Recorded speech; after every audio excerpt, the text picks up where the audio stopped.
So what do you think is going to happen if Trump gets elected? If Trump gets elected, what do you think happens with those two wars? You think he stops it like he says overnight?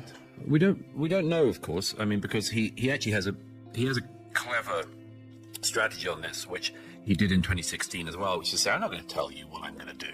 Yeah, I saw that. And I like that. I like that as well. It's a good, this thing of the interviewed politician having to give precisely what they would do in office is not a wise idea. Right. Not when you're dealing with people on the world stage like Putin or Hamas. There is a, I think that in the case of Ukraine, sad as I am about it, it'll probably end up having to be a land swap situation, and there'll be a redrawing of the borders. It's terrible, but since the spring offensive failed last year, I don't think that the Ukrainians have had enough of a military success since 22. So I don't know how he would carve that out or how it would be done. In relation to the Israel-Hamas war, it's not really an Israel-Hamas war, it's an Israel-Iran war. I mean, it's a war between, at the moment, one of Iran's proxies, the Revolutionary Islamic Government, Iran's proxies, Hamas and Israel, but the real war obviously is between Jerusalem and Tehran. And the thing that Trump can do, which the current administration has not done, is to strangle the revolutionary regime in Tehran. By the time Trump left office, the Iranians were begging for relief of the sanctions, and they got it under Biden, and they got this huge cash flow. And I do think that's, it's not the only thing. You can't say that, for instance, October 7th wouldn't have happened if Trump had been in, but the cash flow to Iran since the Democrats have been in has definitely helped the regime in Tehran. And that means it's been able to fund its terror proxies from Lebanon to Gaza to, even Yemen. So that the Yemen, the Houthis in Yemen are able to fire really pretty significant munitions at places like Eilat in the south of Israel. That's all Iran is doing. Now, I think that Trump, the most likely thing he would do is to do what he did before, and is to try to tighten the cordon around the regime in Tehran. That would certainly, if you could stop the Ayatollah's expansionism across the region and unify basically the countries that were part of the Abraham Accords and bring some more into it, there's a definite way to have a better situation in the whole region for everyone. He could broker that. He brokered the Abraham Accords, which nobody thought could be done.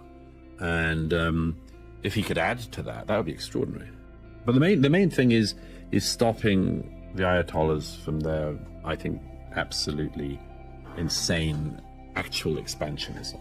Imagine the scenario. Trump returns to power, and the first thing many ask is, how would he handle international conflicts? Trump is famous for his strategy of keeping the cards under the table, not revealing his move until the last moment, leaving his rivals unsure of what to expect. It's as if he's saying, if I go back, the board changes. As for Ukraine, some believe that it could bet on a drastic exit, a redrawing of borders perhaps. While not ideal, for him it could be a pragmatic solution to a conflict that already seems to be stuck in a stalemate. Trump has already made it clear that he has no problem making decisions that surprise everyone. And on the issue of Israel and Hamas, Trump sees something further. For him, the conflict is going straight to Iran, the force that, in his view, is fueling chaos in the region. If he returns, his supporters say he would reapply tough sanctions to economically suffocate the Iranian regime and cut off funding to groups such as Hamas and Hezbollah. In his previous term, Trump worked hard to put a stop to Iran, and for him, that is key to stabilizing the Middle East. There is also the issue of the Abraham Accords, something his followers are proud of. These agreements, which united Israel with several Arab countries, seemed unthinkable until he made them a reality. Can you imagine if I could add more countries? That would be a total change in the region. So for his followers, Trump is the only one who can bring order to the global chessboard. The question is, could it really achieve peace, or would it be more of the same? For them, their strategy is the only one capable of containing Iran's advance and restoring a certain balance. Trump claims to have the approach everyone needs, but only time will tell if that will be enough to change the course of the world. Some think that with Trump in power, you could see a totally different approach to foreign policy, and that's what has many talking. When he was in office before, he surprised locals and strangers with bold decisions. This time, the question is whether he will really follow that same line, or if he will dare to go even further. Trump is not exactly someone who follows the traditional script, and for his supporters, that is precisely what the world needs now. He is known for playing on the margins of what is expected, and the fact that he does not reveal his exact plans generates a kind of mystery of tension.